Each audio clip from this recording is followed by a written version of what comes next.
ಈಗ ಆಗಲ್ಲ ರಘುವರೆ, back pain ಆಗ್ತಿದೆ, ಮಾಡ್ತೀನಿ. 10 ನಿಮಿಷ ನಂಗೆ ರೆಸ್ಟ್ ಬೇಕು, 10 ನಿಮಿಷ ನಂಗೆ ರೆಸ್ಟ್ ಬೇಕು, ಮಾಡ್ತೀನಿ. ಅದನ್ನೇ ಹೇಳ್ತಾರೆ. ಹಾಯ್ ಹಲೋ ಎಲ್ಲರಿಗೂ ನಮಸ್ಕಾರ, ವೆಲ್ಕಮ್ ಟು ಮೈ ಚಾನಲ್.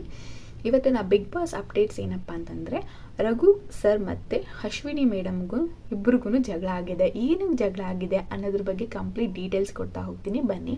ಅದಕ್ಕೂ ಮೊದಲೇ ಇನ್ನೂ ಯಾರು ನನ್ನ ಚಾನಲ್ನ ಸಬ್ಸ್ಕ್ರೈಬ್ ಮಾಡ್ಕೊಂಡಿಲ್ಲ, ಪ್ಲೀಸ್ ಬೇಗ ಹೋಗಿ ಸಬ್ಸ್ಕ್ರೈಬ್ ಮಾಡ್ಕೊಳ್ಳಿ.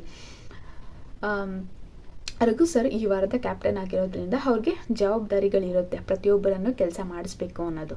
ಹಾಗಾಗಿ ಅಶ್ವಿನಿ ಮೇಡಮ್ ಅವ್ರನ್ನ ಕರೀತಾರೆ, ಬನ್ನಿ ಕೆಲಸ ಮಾಡಿ ಅಂತ. ಅದಕ್ಕೆ ಅಶ್ವಿನಿ ಮೇಡಮ್ ಬರ್ತೀನಿ, ನನಗೆ 10 ನಿಮಿಷ ಟೈಮ್ ಬೇಕು, ನನಗೆ ಬ್ಯಾಕ್ ಪೇನ್ ಇದೆ ಅಂತ ಹೇಳಿದ್ರೆ, ಅದನ್ನು ಅವರು ಪೊಲೈಟಾಗಿ ಹೇಳಿಲ್ಲ. ಏನಂತ ಹೇಳಿರುತ್ತೆ, ಬರ್ತೀನಿ 10 ನಿಮಿಷ, ನನಗೆ ಬ್ಯಾಕ್ ಪೇನ್ ಇದೆ, ಬರ್ತೀನಿ ಅಂತ ಹೇಳಿದ್ರು.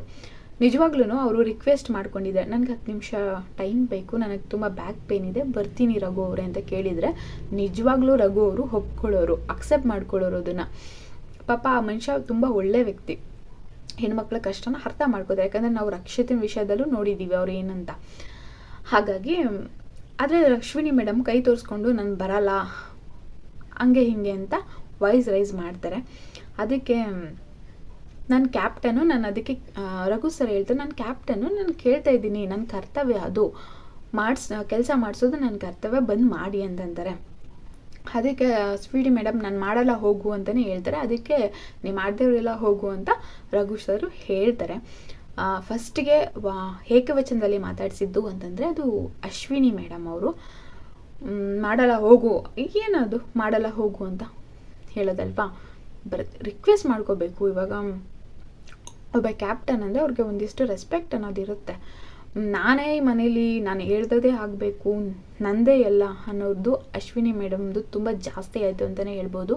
ಅದಾದಮೇಲೆ ರಘು ಸರ್ ಮೇಲೆ ನೀನು ಯಾವನೋ ಹೇಳೋದಕ್ಕೆ, ನಿನಗೆ ಕ್ಯಾಪ್ಟನ್ ಆಗಿರೋದ್ರಿಂದ ನಿನಗೇನು 2 ಕೊಂಬಿದೆಯಾ, ನೀನು ಯಾವನೋ ಹೇಳೋಕ್ಕೆ ನನಗೆ ಅಂತ ಸಿಕ್ಕಾಪಟ್ಟೆ ಕೂಗಾಡ್ತಾರೆ. ಅದು ಇಡೀ ಕರ್ನಾಟಕದ ಜನತೆ ನೋಡಿದೆ. ಅದಾದಮೇಲೆ ನಾನು ಈ ಮನೇಲಿ ಇರೋಲ್ಲ, ಮರ್ಯಾದೆ ಇಲ್ಲದ ಕಡೆ ನಾನು ಇರೋದೇ ಇಲ್ಲ, ಬಿಗ್ ಬಾಸ್ ಗೇಟ್ ಓಪನ್ ಮಾಡಿ ನಾನು ಹೋಗ್ತೀನಿ ಅಂತಲೇ ಹೇಳಿದ್ರು ಅವರು. ಆ ಒಂದು ಸೀನನ್ನು ನೋಡಿದಂಥ ಕರ್ನಾಟಕದ ಜನತೆ ಎಲ್ಲ ಏನು ಹೇಳ್ತಿದ್ರೆ, ಬೇಗ ಬಾರಮ್ಮ ಅಂತಲೇ ಹೇಳ್ತಾಯಿದ್ದಾರೆ. ಅದಾದಮೇಲೆ ರಘು ಸರ್ನ ತುಂಬ ಸಿಕ್ಕಾಪಟ್ಟೆ ಬೈತಾರೆ ಅಶ್ವಿನಿ ಮೇಡಮು. ಅದಾದಮೇಲೆ ಜಾನ್ವಿ ಅವರು ಊಟ ತಗೊಂಡು ಹೋದಾಗ ಊಟ ಮಾಡದೆ ಸ್ಟ್ರೈಕ್ ಮಾಡ್ತಾರೆ ಅವರು.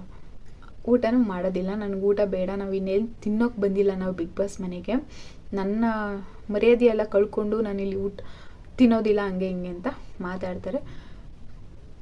ನನಗನ್ಸಿದ ಪ್ರಕಾರ ನನಗೆ ಮರ್ಯಾದೆ ಬೇಕು ಅಂತಂದರೆ ನಾವು ನನ್ನ ಆಪೋಸಿಟ್ ವ್ಯಕ್ತಿಗೆ ಮರ್ಯಾದೆಯಿಂದ ಮಾತಾಡ್ಸಿದ್ರೆ ನಮಗೆ ಮರ್ಯಾದೆ ಕೊಟ್ಟು ಅವರು ಮಾತಾಡಿಸ್ತಾರೆ. ನಾವೇ ಹೋಗೋ ಬಾರ ಅಂತ ಮಾತಾಡ್ಸಿದ್ರೆ ಆ ಕಡೆ ವ್ಯಕ್ತಿನೂ ಅಷ್ಟೇ ಹೋಗೇ ಬಾರೆ ಅಂತಲೇ ಮಾತಾಡಿಸ್ತಾರೆ. ಈ ಎಪಿಸೋಡ್ ನೋಡಿದ್ಮೇಲೆ ನಿಮಗೆ ಏನು ಅನ್ನಿಸ್ತು ಅನ್ನೋದನ್ನು ಕಮೆಂಟ್ ಮಾಡಿ ತಿಳಿಸಿ. ಮತ್ತು ಈ ವಿಡಿಯೋ ಇಷ್ಟ ಆದರೆ ಪ್ಲೀಸ್ ಒಂದು ಲೈಕ್ ಮಾಡಿ, ಮತ್ತು ಶೇರ್ ಮಾಡಿ, ಕಮೆಂಟ್ ಮಾಡಿ, ಸಬ್ಸ್ಕ್ರೈಬ್ ಮಾಡ್ಕೊಳ್ಳಿ. Thank you.